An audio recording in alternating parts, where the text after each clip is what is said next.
Aló.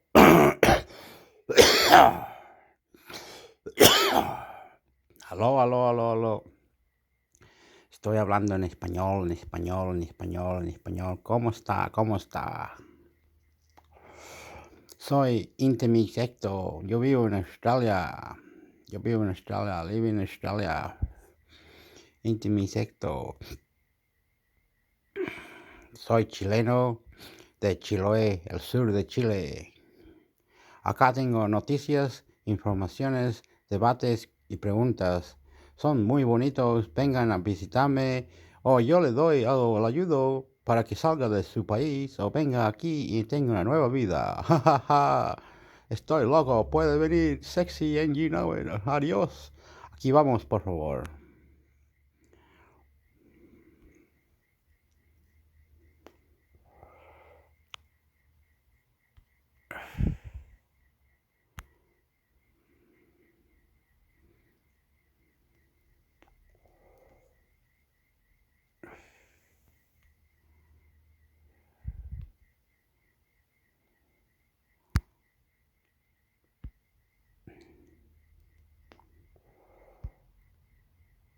Estados Unidos demanda a Google por monopolio, y pide que se divida su negocio de publicidad digital. Economía. El país. El Departamento de Justicia de Estados Unidos ha presentado una demanda contra Google, el buscador del grupo Alphabet, por presunto abuso de su posición dominante en el mercado de la publicidad digital. Junto al gobierno federal, 8 estados se han sumado a la demanda, que pide la división del negocio publicitario de Google mediante desinversiones para fomentar la competencia. El titular del Departamento de Justicia, el fiscal general Merrick Garland, ha comparecido en Washington para explicar la presentación de la demanda, señalando así el alto perfil que quería dar a esa actuación. Google abusa de su poder de monopolio para perjudicar a los editores de sitios web y a los anunciantes que se atreven a utilizar productos de tecnología publicitaria de la competencia en busca de mayor calidad o menor coste, afirma el Departamento de Justicia en una demanda de 153 páginas, presentada ante un tribunal federal de Virginia, California, Colorado, Connecticut, Nueva Jersey, Nueva York, Rhode Island y Tennessee son los 8 estados que se han sumado a la denuncia. La competencia en el espacio de la tecnología publicitaria está rota, por razones que no eran ni accidentales ni inevitables. Un gigante de la industria, Google, ha corrompido la competencia legítima al emprender una campaña sistemática para hacerse con el control de la amplia gama de herramientas de alta tecnología utilizadas por editores, anunciantes y agentes para facilitar la publicidad digital, habiéndose insertado en todos los aspectos del mercado de la publicidad digital. Google ha utilizado medios anticompetitivos, excluyentes e ilegales para eliminar o disminuir gravemente cualquier amenaza a su dominio sobre las tecnologías de publicidad digital, dice el escrito. Según el Departamento de Justicia, el plan de Google ha sido sencillo pero eficaz. Por un lado, ha consistido en neutralizar o eliminar a los competidores de tecnología publicitaria, reales o potenciales, mediante una serie de adquisiciones, por otro, en ejercer su dominio en todos los mercados de publicidad digital para obligar a más editores y anunciantes a utilizar sus productos y, al mismo tiempo, perturbar su capacidad para utilizar los productos de la competencia. Cada vez que ha surgido una amenaza, Google ha utilizado su poder de mercado en una o más de estas herramientas de tecnología publicitaria para acabar con ella. El resultado, el plan de Google para conseguir un dominio duradero en todo el sector ha tenido éxito, afirma el texto. Google, una sola empresa con omnipresentes conflictos de intereses, controla a la vez la tecnología utilizada por casi todos los principales editores de sitios web para ofrecer espacios publicitarios a la venta, las principales herramientas utilizadas por los anunciantes para comprar esos espacios y el mayor intermediario de anuncios que pone en contacto a editores con anunciantes, según figura en la demanda, y ha insistido Garland en su comparecencia. El perjuicio de ello es evidente, según la demanda, Los creadores de sitios web ganan menos y los anunciantes pagan más de lo que deberían. Esta conducta nos perjudica a todos porque, a medida que los editores ganan menos dinero con los anuncios, menos editores pueden ofrecer contenidos en Internet sin suscripciones, muros de pago o formas alternativas de monetización, indica. Por término medio, Google se queda con al menos 30 centavos menos, y a veces mucho más menos de cada dólar de publicidad que va de los anunciantes a los editores a través de las herramientas de tecnología publicitaria de Google, afirma el escrito. El Departamento de Justicia reclama un castigo monetario para Google por la violación de la ley y también en la condición de anunciante del gobierno federal. Pero además, pide desinversiones para que la compañía no tenga el control de todos los segmentos de tecnología publicitaria. Pide la venta como mínimo del conjunto de aplicaciones Google Ad Manager, incluido el servidor de anuncios para editores de Google, TFP, que es la evolución de DoubleClick, y el servicio de intermediación, AdX. La administración del actual presidente, Joe Biden, se ha enfrentado a las grandes empresas, y el Departamento de Justicia ha declarado la guerra a las prácticas monopolísticas. Los monopolios amenazan los mercados libres y justos en los que se basan nuestras economías, ahogan la innovación, perjudican a productores y trabajadores, y aumentan los costes para los consumidores, ha señalado Garland. Diferentes reguladores han impugnado, entre otras operaciones, la compra de Activision por parte de Microsoft y la de Simonis Cluster por parte de Penguin Random House, que ya fue vetada por los tribunales, en una decisión que ya es firme. Penguin Random House anunció que recurriría, pero Simonis Cluster prefirió desistir de la operación. Buscadores. El Departamento de Justicia ya demandó a Google en octubre de 2020 por su posición de dominio en el mercado de las búsquedas y de la publicidad asociada a las mismas. En aquel momento, aún bajo la presidencia de Donald Trump, el fiscal general William Barr señalaba que Google había acaparado durante años casi el 90% de todas las consultas de búsqueda en Estados Unidos, y ha utilizado tácticas anticompetitivas para mantener y ampliar sus monopolios en las búsquedas y la publicidad de búsquedas. Google ha suscrito una serie de acuerdos de exclusión que bloquean colectivamente las principales vías a través de las cuales los usuarios acceden a los motores de búsqueda y, por tanto, a Internet, al exigir que Google se establezca como motor de búsqueda general predeterminado en miles de millones de dispositivos móviles y ordenadores de todo el mundo, y, en muchos casos, prohibir la preinstalación de un competidor, añadía. Se espera que ese caso vaya a juicio en septiembre próximo. Los fiscales generales de diferentes estados han presentado otras demandas contra las prácticas de Google, alegando que abusa de su dominio en los mercados de las búsquedas, la tecnología publicitaria y las aplicaciones de la plataforma móvil Android, infringiendo las leyes antimonopolio. Esta nueva demanda se centra en el mercado estadounidense de la publicidad digital, valorado en 278,600 millones de dólares. La empresa con sede en Mountain View, California, ocupa el primer puesto en el mercado mundial de la publicidad digital, que asciende a 626,860 millones de dólares, según las estimaciones para 2023 de la empresa de investigación eMarketer, citadas por Bloomberg. Se espera que las operaciones publicitarias de Alphabet generen 73,800 millones de dólares en ingresos por publicidad digital en Estados Unidos en 2023. Google ha argumentado que el mercado de la publicidad en línea es un mercado saturado y competitivo. En sus declaraciones ante los tribunales y el Congreso, la empresa ha señalado que entre sus rivales se encuentran otros grandes actores del mercado de la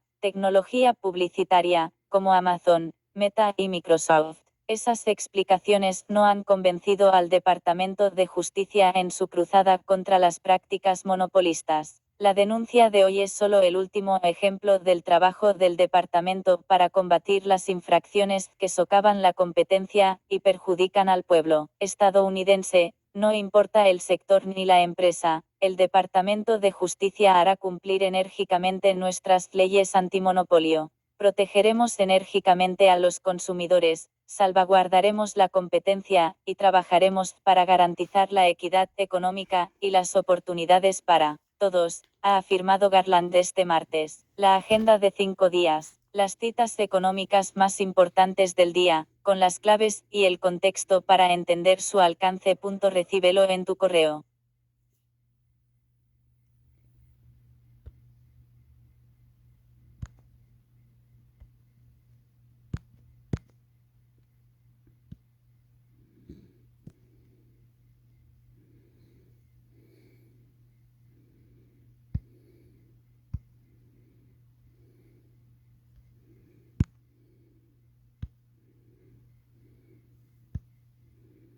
El asalto a la mezquita de Al-Aqsa desemboca en la mayor escalada de violencia en la frontera de Israel y Líbano desde 2006. Internacional. El país. Israel está bombardeando este viernes en paralelo Líbano y Gaza tras un ataque con cohetes contra su territorio inédito desde 2006 del que responsabiliza al movimiento islamista Hamas, que controla la franja. No se ha informado de víctimas mortales en ninguno de los 3 territorios. En la madrugada del viernes, las milicias palestinas han lanzado desde Gaza otros 44 proyectiles contra territorio israelí. La situación ya era tensa en la zona desde hace meses, pero ha desembocado en las últimas horas en una espiral abierta de violencia a raíz de que la policía israelí asaltase 2 noches consecutivas un lugar tan simbólico para el mundo musulmán e importante para la identidad palestina como la mezquita de Al-Aqsa, en Jerusalén. Esta mañana, en el tercer viernes del mes sagrado del Ramadán, se han producido nuevos enfrentamientos entre policías israelíes y jóvenes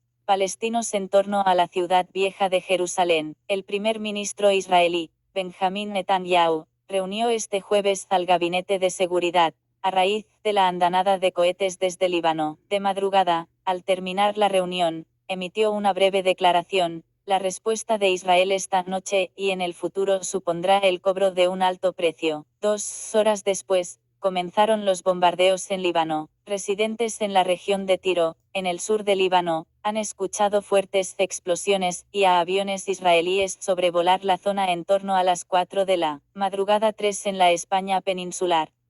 Uno de los habitantes del campo de refugiados palestino de Rachidille, cerca de Tiro, indicó a la agencia France Presse que al menos 2 obuses cayeron cerca del campamento. La televisión de Hezbollah, Al-Manar, habla de 3 zonas bombardeadas. Condenamos enérgicamente la patente agresión sionista contra Líbano, ha indicado Hamas, que ha pedido a Naciones Unidas y la Liga Árabe que se reúnan de urgencia para condenarla. Israel no había recibido decenas de proyectiles desde Líbano desde 2006, cuando mantuvo un mes de guerra con la milicia de Hezbollah en la que murieron más de 1,000 libaneses, en su mayoría civiles, y 165 israelíes, sobre todo soldados. Desde entonces se han producido algunos lanzamientos de proyectiles y bombardeos israelíes al otro lado de la frontera, pero de forma puntual y no de la envergadura de la actual escalada. Israel señala a Hamas por los 34 cohetes de este jueves, y por eso está bombardeando tanto objetivos de esa facción armada en el sur de Líbano como en la franja palestina que controla desde 2007. Únete a El País para seguir toda la actualidad y leer sin límites.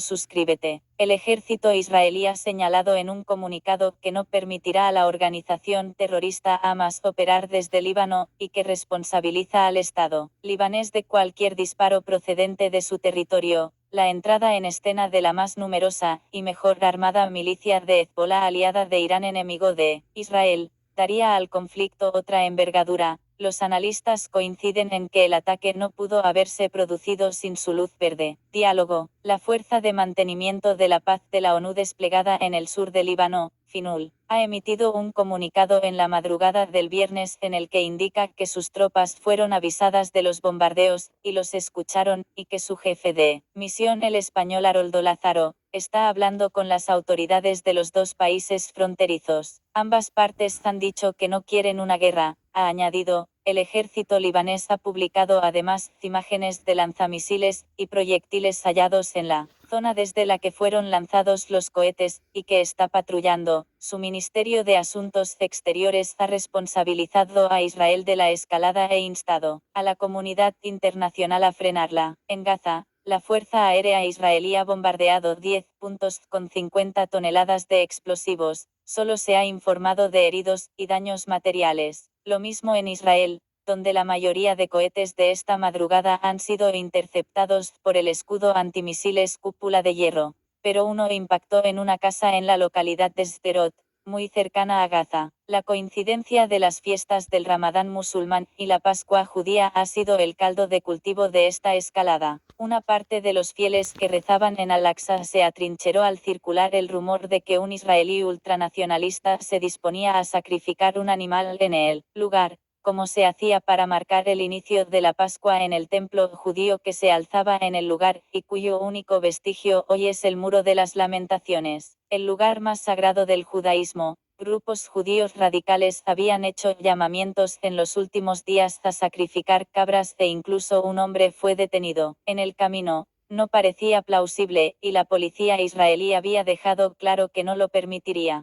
Pero los palestinos temían que la explanada fuese profanada, y pedían una presencia continuada en el recinto para evitarlo. Los vídeos del asalto a Al-Aqsa, tercer lugar más sagrado para el Islam tras la Meca y Medina, prendieron la mecha en redes sociales en pleno Ramadán. Se puede ver a policías israelíes disparar pelotas de goma y actuar con violencia hacia fieles y hacer decenas de arrestos en el interior de la mezquita, así como a palestinos lanzarles petardos y fuegos artificiales. Ya el año pasado penetró en Ramadán a la explanada, en respuesta al lanzamiento de piedras y petardos hacia el Muro de las Lamentaciones, que está justo a sus pies. Sigue toda la información internacional en Facebook y Twitter, o en nuestra newsletter semanal. Se están peleando, weón, en Israel contra Lebanon. Se matan, weón. Y después dicen que creen en la Biblia y toda esa weá. ¿Cómo la puta la weá? ¿Cómo esa? Que se maten y después la Biblia y de religión. Uno cree en Dios, que es la weá. Jesucristo murió por nosotros humanos. ¿Qué weá?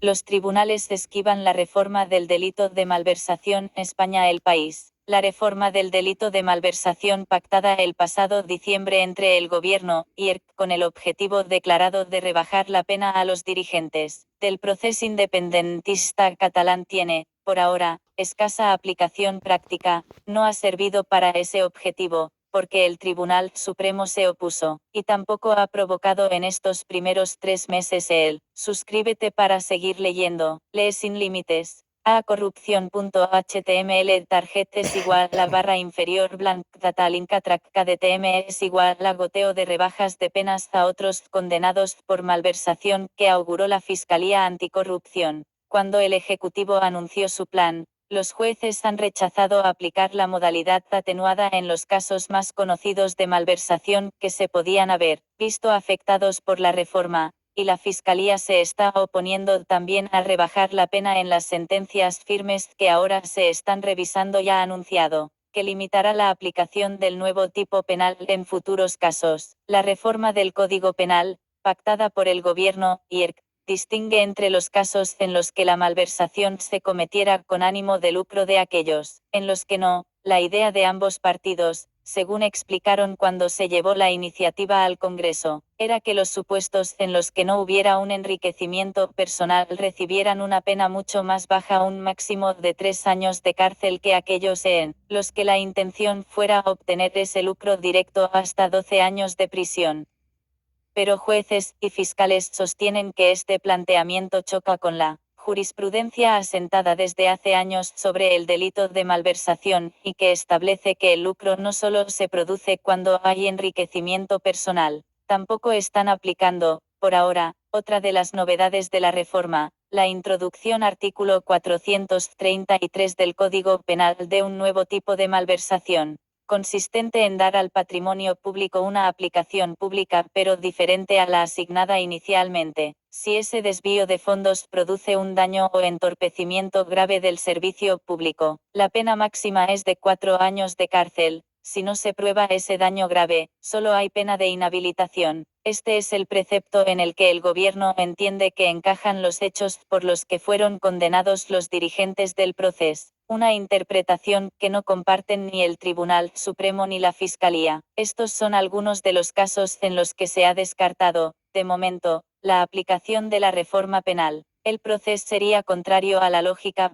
El Supremo ha descartado aplicar la malversación atenuada a los 4 miembros del gobierno catalán a los que condenó por ese delito en 2019, Oriol Junqueras, Jordi Turull, Raúl Romeva y Dolors Bassa así, a pesar de que el delito de sedición ha desaparecido del Código Penal, y.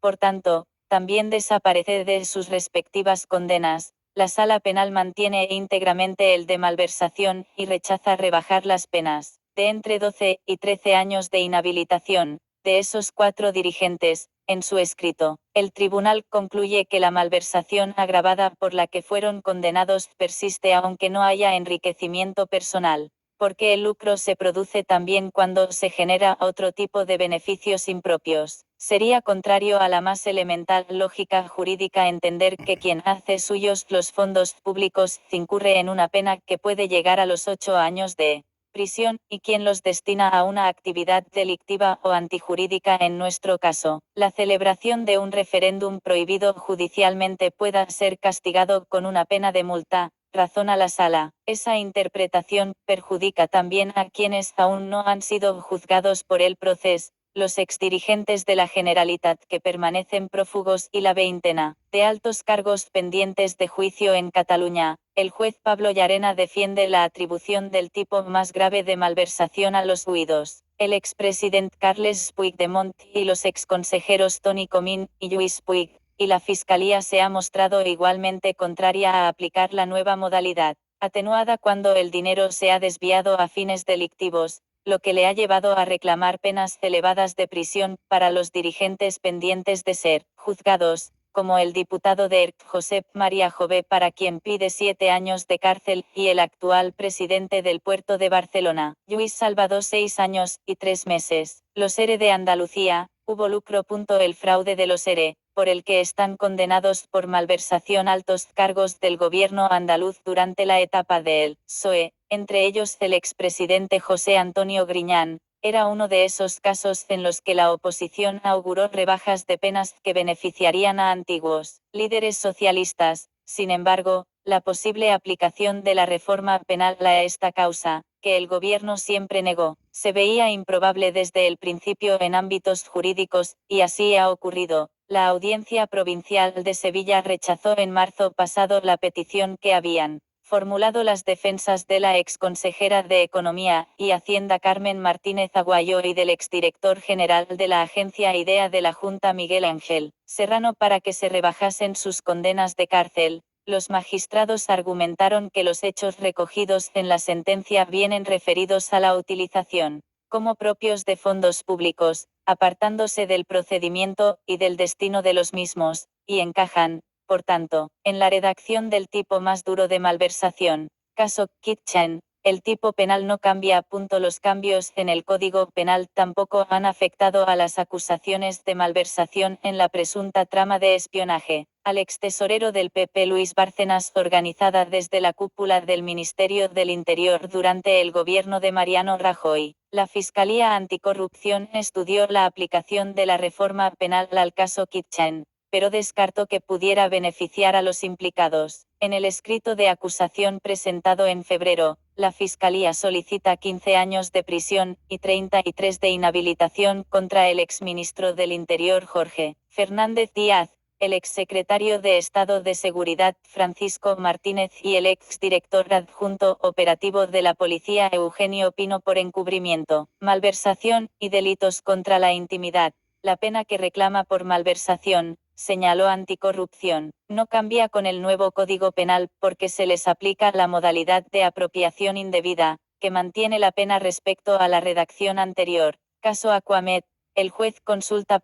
El Juzgado Central de Instrucción número 6 de la Audiencia Nacional, encabezado por el magistrado Manuel García Castellón, fue de los primeros en abrir la puerta a aplicar las nuevas modalidades con penas más bajas de malversación en algunos de los grandes casos pendientes de juzgar. En un escrito fechado el 29 de diciembre, 6 días después de la publicación de la reforma en el BOE, el juzgado se dirigió a la Fiscalía Anticorrupción para plantearles si debería modificar los procesamientos ya dictados en el caso Aquamed, que investiga una supuesta trama de corrupción en la adjudicación de contratos de esta empresa pública. El Ministerio Público contestó el 17 de febrero rechazando esa posibilidad. En su escrito, la Fiscalía explica que las conductas que se atribuyen a los investigados podrían constituir actos de apropiación o distracción de patrimonio público que entrarían en la conducta más grave del delito de malversación, y alega que,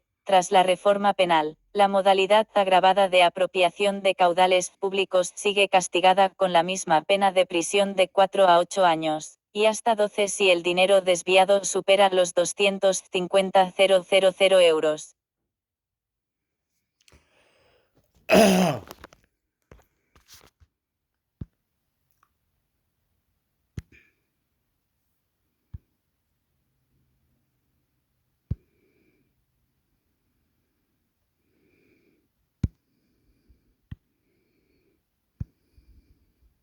Lecturas para chuparse los dedos. El gran banquete de los libros de cocina babelia. El país. La locura por la cocina española la desató Ferran Adrià. El 10 de agosto de 2003 puede escribirse con letras de oro en los libros de historia de la gastronomía española. El cocinero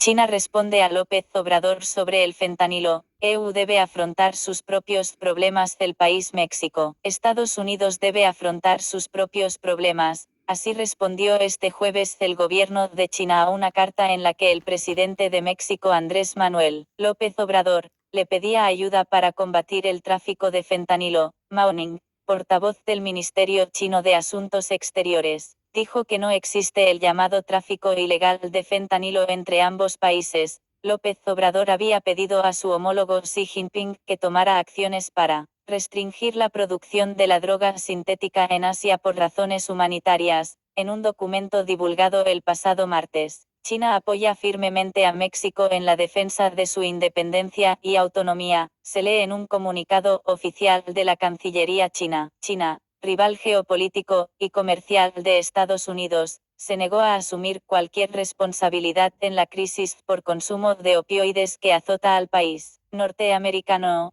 Detrás de más de 107.000 muertes en 2021, según cifras oficiales, el problema del abuso de fentanilo en EU tiene sus raíces en sí mismo, y el problema es totalmente de fabricación estadounidense, reviró Mao. La expresión que utilizó es que la crisis es completamente made in the USA, hecha en Estados Unidos. En cambio, la portavoz instó a Washington a tomar medidas más sustantivas para reforzar la regulación dentro de sus fronteras y reducir la demanda. La DEA enlista a México y a China como las principales fuentes del fentanilo que llega a su territorio. En las últimas semanas, senadores y congresistas del ala radical del Partido Republicano han culpado a México del tráfico de fentanilo, y han insistido en que el gobierno de López Obrador no ha hecho lo suficiente en la lucha contra los carteles de la droga. El presidente mexicano ha desechado los señalamientos como una estrategia para sacar tajada rumbo a las elecciones en Estados Unidos del próximo año. China aprovechó la carta para lanzar un dardo a Estados Unidos y condenar las prácticas hegemónicas y de acoso contra el lado mexicano, aunque no mencionó nombres. López Obrador dijo esta semana que envió la carta así después de la visita de una delegación de legisladores estadounidenses,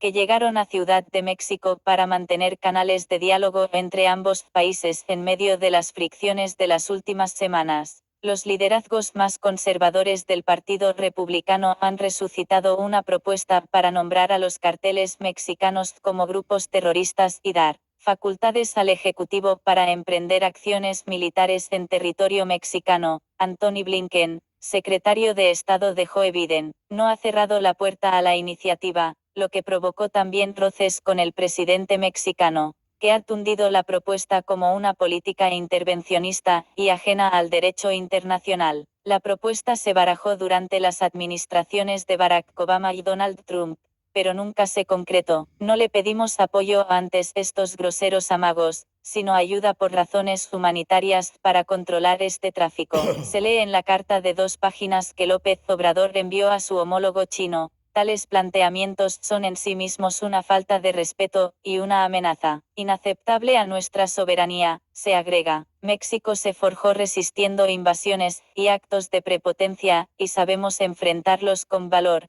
patriotismo y dignidad, comentó López Obrador. El presidente, que también ha aprovechado el pleito para abanderar un discurso nacionalista y primordialmente de consumo interno, sostiene que en México no se produce fentanilo y que los responsables últimos de la expansión de la droga son traficantes estadounidenses. Desde su perspectiva, la principal ruta de tráfico se origina desde Asia, donde se producen los precursores químicos para fabricar la droga y después se envían directamente al territorio estadounidense o a Canadá. Por nuestra frontera solo ingresa el 30% de lo que se consume, señaló el mandatario mexicano en su misiva. Los esfuerzos de México en materia de fentanilo son los más importantes del mundo. Ningún país combate el tráfico como México, afirmó Marcelo Ebrard, el secretario de Relaciones Exteriores, en la conferencia de prensa del mandatario del pasado martes, ante la petición de México para que China informe quiénes envían los cargamentos de la droga, y en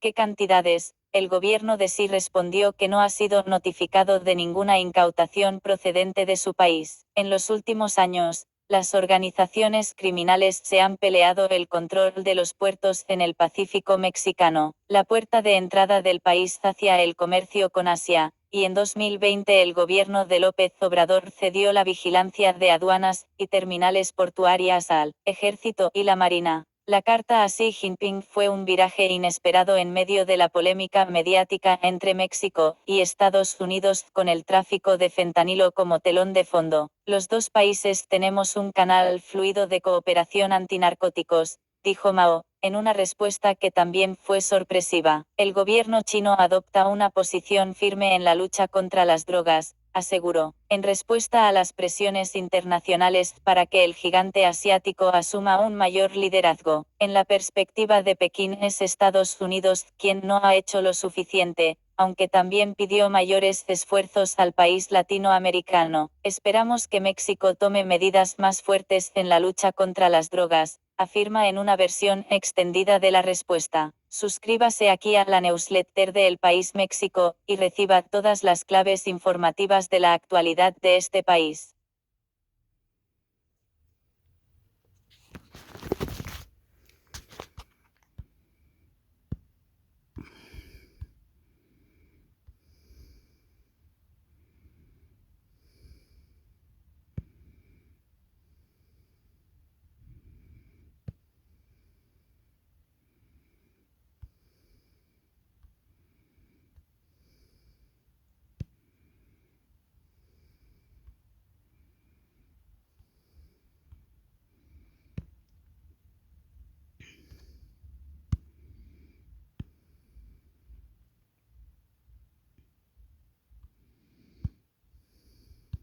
Los papeles clasificados de Mar-a-Lago complican más el panorama judicial de Trump internacional. El país. Aplausos, carteles de bienvenida, vítores y una sala atiborrada de partidarios que bebían cada palabra de un discurso cuajado de supuestos agravios. El sitio era Mar-a-Lago, la residencia de Donald Trump en Florida. El momento, el primer acto, un mitin del expresidente de Estados Unidos tras comparecer ante un juez para responder ante 34 acusaciones de falsificación de documentos corporativos. El Trump, candidato electoral, ha optado por una estrategia que de momento parece darle réditos: presentarse como víctima de una persecución política que se extiende hasta los juzgados. Pero el Trump imputado puede encontrar que esa apuesta se le complica. Otras investigaciones abiertas como la de los papeles confidenciales que se llevó de la Casa Blanca a su mansión de Florida avanzan discretamente y pueden presentar cargos muy fundados contra él antes de que comiencen las primarias republicanas. Aunque Trump saque pecho ahora, las cosas pueden cambiar. El candidato a regresar a la Casa Blanca tiene pendientes varias investigaciones penales y causas civiles, algunas de ellas con base legal más firme que el caso de Nueva York, a juicio de los expertos, que apuntan que el resultado puede depender de cómo se interpreten las leyes. Algunas de esas investigaciones pendientes han avanzado de manera sustancial en las últimas semanas, hasta tal punto que sus responsables bien podrían decidir también imputar a Trump a lo largo de este año, y que el magnate vuelva a sentarse en el banquillo de los acusados antes incluso del 4 de diciembre. Cuando tiene la próxima cita en los tribunales de Manhattan por el caso Stormy Daniels. Entre los casos que más progresos parecen haber registrado está la investigación que el fiscal especial Jack Smith sigue en torno a los documentos clasificados que el FBI encontró en un registro en Mar-a-Lago el año pasado, 3 meses después de que el Departamento de Justicia hubiera ordenado a los abogados de Trump la devolución de cualquier material clasificado que el expresidente mantuviera en su poder tras haber abandonado la Casa Blanca. Los agentes de la Policía Federal encontraron más de un centenar de papeles confidenciales. El miércoles llegaba un nuevo recordatorio de que los problemas legales de Trump van mucho más allá del caso Stormy Daniels. El que fuera su vicepresidente, Michael Pence, daba a conocer que acatará una orden judicial y declarará ante un gran jurado en otra pesquisa de Smith. Esta, sobre el papel que el expresidente jugó en el asalto al Capitolio el 6 de enero de 2021, y los esfuerzos por impedir el traspaso del poder al ganador de las elecciones, Joe Biden. Los sondeos, a favor de Trump. Únete a El País para seguir toda la actualidad y leer sin límites. Suscríbete. Pese a estos nubarrones jurídicos, las encuestas sonríen por ahora a Trump. Un sondeo de Ipsos indicaba el lunes que un 51% de los votantes estadounidenses aceptan su tesis de que sus problemas judiciales son fruto de una persecución política. Los cofres de su campaña electoral reciben un constante flujo de donaciones desde que el jueves de la semana pasada se conoció que un gran jurado había aprobado imputarlo en Nueva York. $4 millones, 3,6 millones de euros en las primeras 24 horas, y 3 millones más antes de que empezara la vista ante el juez Juan Manuel Merchan. Un 25% de esas cantidades, procedentes de personas que no habían dado dinero antes a la campaña trumpista. El expresidente ya era el favorito indiscutible para ganar la candidatura del Partido Republicano a las presidenciales de 2024. Ahora, aún más. La encuesta de Ipsos, la primera tras la imputación, indica que un 48% de los votantes de esa formación quieren que Trump sea su candidato, frente al 44% que lo deseaba antes de que fuera imputado. Su inmediato seguidor, el gobernador de Florida, Ron DeSantis, cae del 30% al 19%. Su tirón entre el público se extiende a los medios. Las grandes cadenas de noticias dedicaron una programación especial a la comparecencia en los juzgados de Nueva York. También emitieron íntegro el discurso de Mar-a-Lago, algo cada vez menos frecuente en una era de dura competencia por unas audiencias fragmentadas. Con estos números y estas perspectivas, el espacio para que otros políticos republicanos se lancen al ruedo a competir contra Trump en las primarias es cada vez más reducido. DeSantis, de quien se daba por segura su candidatura antes de la imputación, ni siquiera ha confirmado que vaya a presentarse. Otros que lo han hecho, la exgobernadora Nikki Haley o el multimillonario Vivek Ramaswamy, apenas aparecen en el radar de los votantes, con intenciones de voto de menos del 10%. Estos vientos favorables pueden cambiar. Una variedad de imputaciones procedentes de casos de todo tipo y sin relación entre sí harían más difícil a Trump vender a los simpatizantes republicanos la idea de que es una víctima de una caza de brujas política. También le complicaría mucho las posibilidades de conquistar el voto independiente, imprescindible para cualquier candidato que quiera llegar a la Casa Blanca. Jack Smith, el fiscal especial que investiga el caso de los documentos clasificados, maneja, según ha publicado The Washington Post, El testimonio clave de uno de los asistentes de Trump en Mar-a-Lago, indica que, después de que se recibiera la orden de devolución, se movieron cajas con esos documentos por orden del expresidente. Al parecer, según ese testimonio, el magnate también examinó personalmente los papeles, llevado por el aparente deseo de conservar algunos. Las declaraciones del asistente coinciden con lo que muestran grabaciones de cámaras de circuito cerrado en la propiedad hotelera. Apunta el Post, que cita fuentes de la investigación. De confirmarse, esos datos abonarían la tesis que investiga Smith, que Trump obstruyó a la justicia con toda intención para quedarse con documentos clasificados. La ley estadounidense obliga a todos los presidentes salientes a entregar a los archivos nacionales los documentos que hayan manejado durante su mandato. Aún así, no es raro que algunos se traspapelen y aparezcan más tarde. El actual presidente, Joe Biden,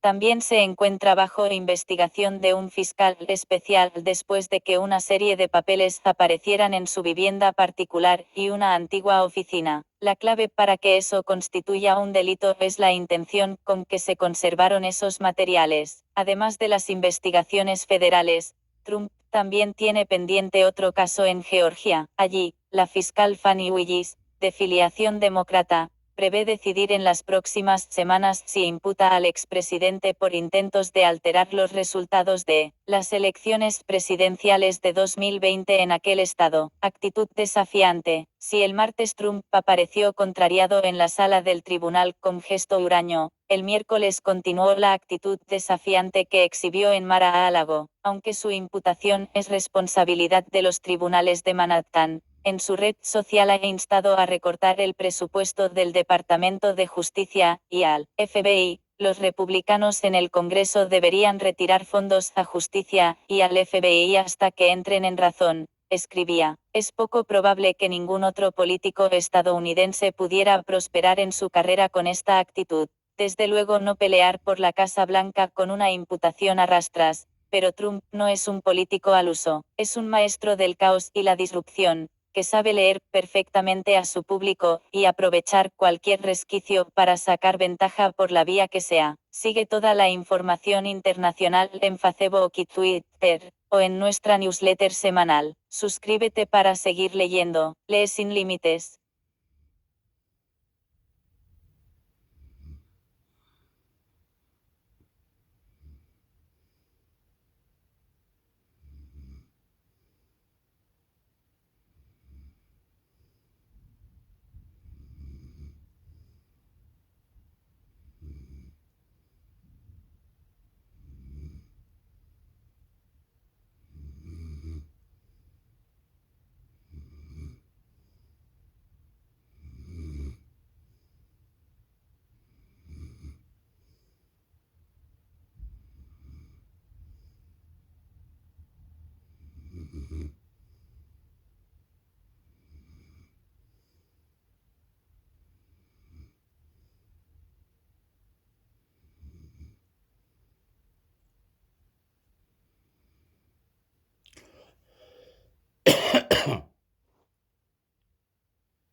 Bangalter revela los motivos de separación de Daft Punk. En una entrevista publicada conjuntamente por la BBC y el diario The New York Times, Bangalter explicó que este perfil artístico tan tecnológico fue perdiendo fuerza de forma progresiva, lo que llegó a su fin con la publicación de su último disco Random Access Memories. En 2013, la pareja ofrecía en ese álbum una propuesta que, sin abandonar por completo el uso de vocoders y demás elementos digitales, daba más protagonismo al funk tradicional de los años 70 y a colaboradores humanos como Pharrell Williams y Nile Rodgers. Su objetivo, señala Bangalter, pasaba precisamente por destacar que Daft Punk siempre ha estado del lado de la humanidad y no de la tecnología. Bangalter dejó claro en la entrevista que no hay nada especialmente paradójico en la disolución de la banda. Daft Punk era una forma de exploración que comenzaba con las máquinas y que terminaba alejándose de ellas, indicó sobre este proceso. Me encanta la tecnología en su condición de herramienta, pero me aterroriza la relación que podemos establecer con las máquinas. Se sinceró sobre el auge de la inteligencia artificial y el potencial dominio de este instrumento sobre las actividades tradicionalmente humanas.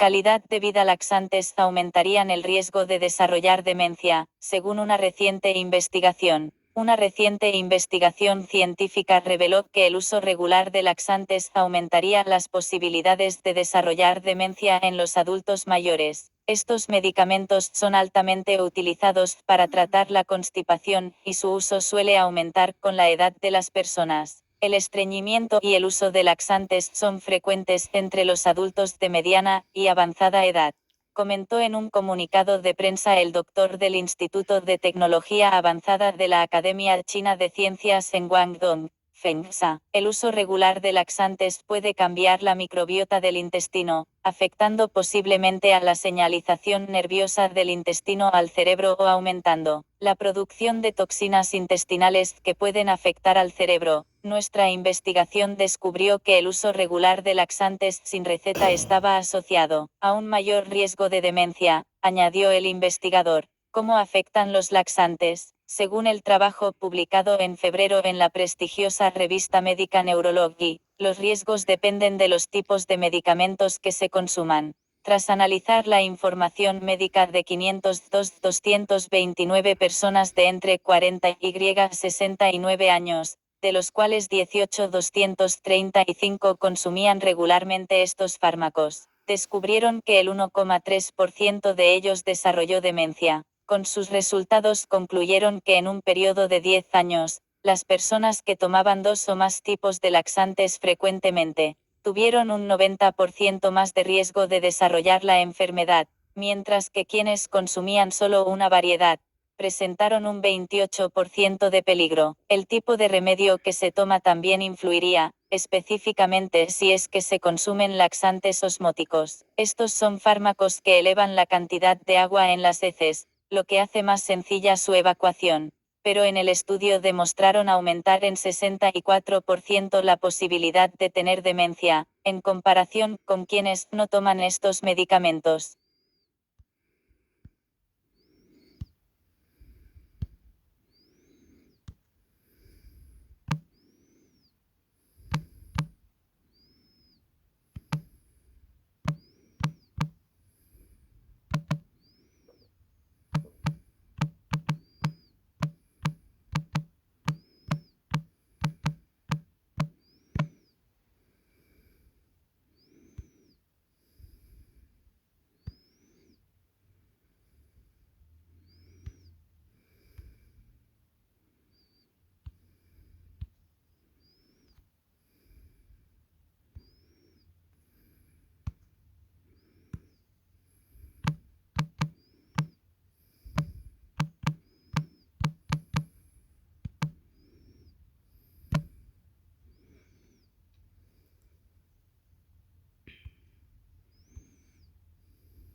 Tutankamón menos Wikipedia, la enciclopedia libre, C 1342 C. 1325 AC12 llamado en vida Tutankamón fue un faraón del antiguo Egipto, último monarca de su familia real en el final de la dinastía Sui que gobernó entre 1334 y 1325 AC. Según la cronología convencional del Imperio Nuevo de la historia de Egipto, su padre era el faraón Akenatón, que se cree que estaba enterrado en la tumba 55, mientras que su madre era la hermana de este, identificada como tal por una prueba de ADN realizada a una momia desconocida llamada la Dama Joven, que fue encontrada en la tumba 35. Tutankamón accedió al trono con 8 o 9 años bajo la tutela del Visiray, que finalmente sería su sucesor, y probablemente también era pariente. Tutankamón contrajo matrimonio con su media hermana Angesenamón, con quien concibió 2 hijas que murieron, la primera a los 5 o 6 meses de embarazo, y la segunda poco después de nacer. 4 Los nombres del faraón Tutanjatón y Tutankamón se cree que significan imagen viviente de Atón e imagen viviente de Amón, aunque el reemplazo de Atón por Amón se hizo después de su muerte.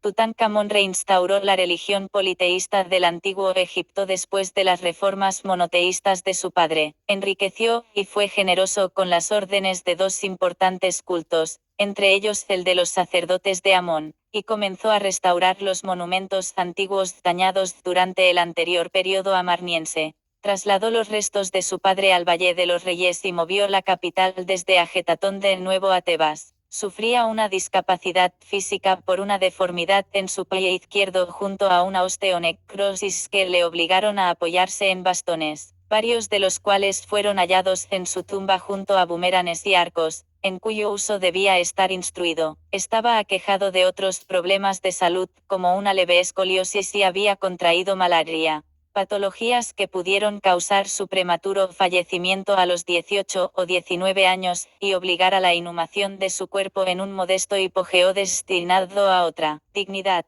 En 1922 Howard Carter descubrió su tumba casi intacta en el transcurso de unas excavaciones sufragadas por Lord Carnarvon, un hallazgo que captó la atención de la prensa de todo el mundo. El descubrimiento de este hipogeo con más de 5.000 artefactos, entre ellos la máscara funeraria de Tutankamón, expuesta en el Museo Egipcio de El Cairo, despertó un renovado interés en el antiguo Egipto. Las muertes poco tiempo después de varios de los implicados en el descubrimiento de su momia se han atribuido popularmente a la maldición del faraón. Desde el descubrimiento de su enterramiento en el mundo anglosajón se lo conoce también como Rey Tut.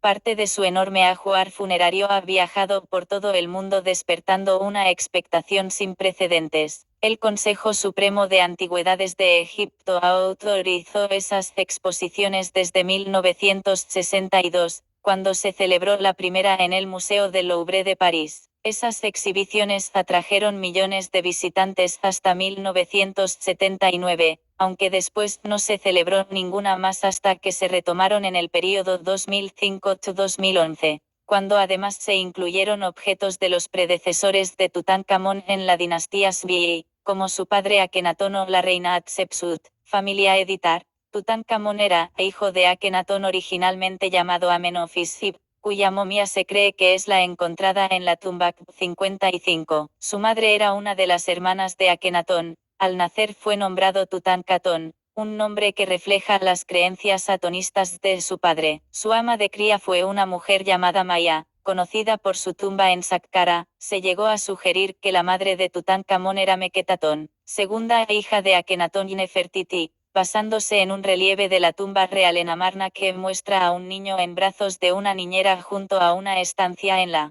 que sus padres y hermanos lloran a Meketatón, dando así a entender que ha muerto en el parto. Sin embargo, el hecho de que ella muriera cuando tenía solo 10 años lo hace imposible. 12 Sobre la base de ese relieve también se había interpretado que Nefertiti fuera su madre. En 2008 un equipo de investigadores de la Universidad de El Cairo realizó unos análisis genéticos sobre los restos momificados de Tutankamón y otros cuerpos que se creían o se sabía que pertenecían a la realeza del Imperio Nuevo. Los resultados indicaron que su padre era la momia de la KV-55, identificada como Akenatón, y que su madre era la dama joven de la tumba 35, que resultó ser hermana de su esposo 14. Eso significa que la dama joven no puede ser identificada como Nefertiti porque no hay constancia de que ésta fuera hermana de Akenatón 15. Los investigadores afirmaron que estaban seguros al 99,99% que Amenofis-I era él,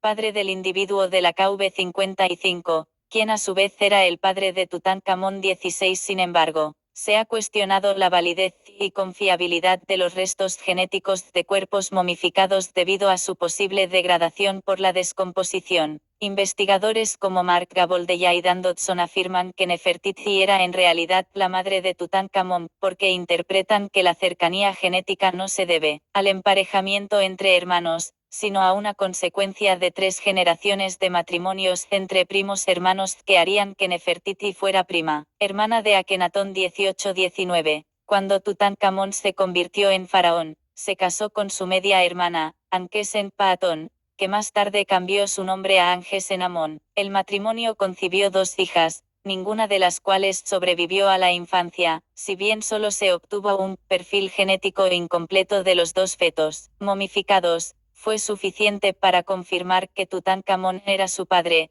Del mismo modo, hasta ahora solo se han obtenido datos parciales de las 2 momias femeninas de la tumba 21. Se ha sugerido que KV-21A es la madre de los fetos, pero los datos no son estadísticamente significativos como para permitir su identificación segura como Ankhesenamón 16. Los datos de tomografía axial computarizada TAC publicados en 2011 revelaron que una hija nació prematuramente a los 5 o 6 meses de embarazo, y la otra poco después de nacer tras una gestación de 9 meses. La muerte de Tutankamón marcó el final de su línea real en la dinastía Sui. El análisis paleogenético de su momia arrojó que su linaje paterno Adna, Y, es el Caucasoidea europeoide R1BM343 y su linaje materno Admithel también. Caucasoidea europeoide clan de Katrina 23-24-25. Reinado editar. Tutankamón tenía 8 o 9 años cuando ascendió al trono de Egipto, y se convirtió en faraón.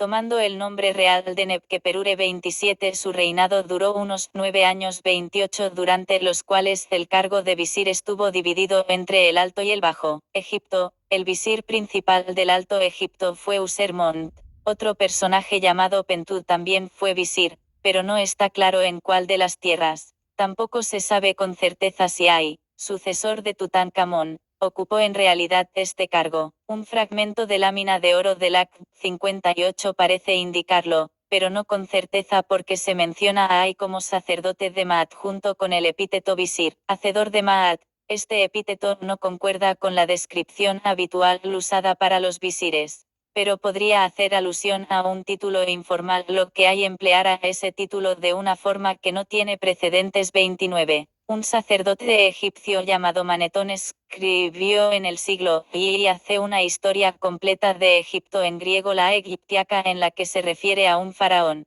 llamado Horus que reinó durante 36 años, y tuvo una hija de nombre Acencheres que también reinó durante 12 años, y un hijo llamado Ratotis que ejerció como monarca durante 931. Si bien la famosa lista real de Manetón se presenta confusa en este punto, se acepta de manera bastante generalizada que esos son los gobernantes del período de Amarna, entre ellos Tutankamón y Akenatón 32. Los faraones eran venerados después de su muerte a través de cultos funerarios y templos a ellos dedicados. Tutankamón fue uno de los pocos faraones adorados de esta manera en vida. 33. Una estela descubierta en Karnak y dedicada a Amón, a rey Tutankamón, indica que se puede apelar al faraón como deidad para que perdone y libere a un súbdito que le pide alivio para un padecimiento causado por el pecado. Llegaron a levantarse templos dedicados a su culto en lugares tan lejanos como Kawa y Faras en Nubia. El título de la hermana del virrey de Kus, Nubia, incluía una referencia al faraón deificado, indicativo de la universalidad de su culto. Se crearon epítetos especiales para que cuando fuera coronado el faraón, que ejercía el oficio divino, se vinculara con el pueblo y los dioses. La titulatura real en el antiguo Egipto también tenía la finalidad de demostrar las cualidades de cada uno, y vincularlas con el reino terrestre. Durante siglos los 5 nombres de los faraones se colocaban comenzando con el nombre de Horus B37-38, el nombre de Saarra original de Tutankamón CD. Nacimiento, era Tutanjatón 39, que no tenía el nombre de Neptide o un nombre del dios halcón asociado a este 40, debido a que no se ha encontrado nada que contenga sus 5 nombres protocolarios. Desde 1877 se cree que Tutanjatón significa imagen viva de Atón. Sin embargo, no todos los egiptólogos están de acuerdo con esta interpretación. El egiptólogo británico Baptiste Combegum pensaba que esa antigua interpretación no casaba con la teología de Akenatón porque habría resultado blasfemo, y sostenía que Tut era un verbo en lugar de un sustantivo. El profesor Gerard Fetz también creía que la palabra Tut era un verbo, y señaló que Akenatón usaba tit como la palabra para imagen, no tut. Fetz tradujo el verbo tut como ser perfecto / oblicua completo. El bloque de Hermópolis, descubierto en la actual localidad egipcia de El Asmunein, tiene una versión única del nombre de Saarra escrito como Tutankuatón, donde se usa ant como verbo, y ratifica la vieja interpretación del nombre de este faraón como imagen viviente de Atón 40, final del período amarniense. Editar. Tutankamón ofrendando a la divina pareja, el dios Ptah, y su consorte Sekhmet, colgante que muestra el retorno al politeísmo tras el período amarniense. Una vez coronado, y después de celebrar consejo con el dios Amón, Tutankamón hizo donaciones que enriquecieron a los sacerdotes de los cultos de Amón y Ptah. Encargó nuevas estatuas de deidades de los mejores metales y piedras, así como nuevas barcas sagradas fabricadas del mejor cedro de Líbano y embellecidas con oro y plata. Los sacerdotes y todos los cantantes, bailarines y asistentes regresaron a sus puestos, y se les otorgó un decreto de protección real para asegurar su estabilidad futura. 41. En el segundo año de Tutankamón como faraón comenzó el regreso al antiguo orden egipcio. Puso fin oficial a la adoración única al dios Atón y recuperó la supremacía de Amón, levantando la prohibición de su culto, reinstaurando la forma politeísta de la religión del antiguo Egipto y devolviendo los privilegios tradicionales a sus sacerdotes. Tanto él como su reina eliminaron a Atón de sus nombres, reemplazándolo con Amón. Asimismo, la capitalidad regresó a la ciudad de Tebas, mientras que Ajetatón, fundada por su padre, fue abandonada. 42. Su primer acto como faraón fue sacar la momia de su padre de su tumba en Ajetatón, y enterrarla en el Valle de los Reyes cerca de Tebas, un gesto que ayudó a fortalecer su reinado. También reconstruyó las estelas, santuarios y edificios en Karnak. Ordenó levantar nuevos edificios en Luxor y dio orden para que restauraran otros templos por todo Egipto que habían sido saqueados por Akenatón. 43. Campañas militares, monumentos y construcciones. Editar. El reino era económicamente débil, y se encontraba en crisis después del rupturista reinado de Akenatón. Las relaciones diplomáticas con otros reinos habían sido descuidadas, por lo que Tutankamón buscó restaurarlas, en particular con Mitanni. Los regalos de otros reinos encontrados en su tumba indican que tuvo éxito en este empeño, pero a pesar de sus esfuerzos diplomáticos, en su templo funerario en Tebas también hay registro de batallas con nubios y asiáticos. Su ajuar funerario contenía una armadura, taburetes plegables apropiados para campañas militares y arcos, en cuyo uso estaba entrenado. Sin embargo, dada su juventud y discapacidades físicas, que parecían requerir el uso de un bastón para caminar, la mayoría de los historiadores creen que no participó personalmente en ninguna batalla. Debido también a su corta edad, el faraón probablemente tenía asesores, entre los que presumiblemente estaba Ay, el sucesor de Tutankamón, y el general Horemheb,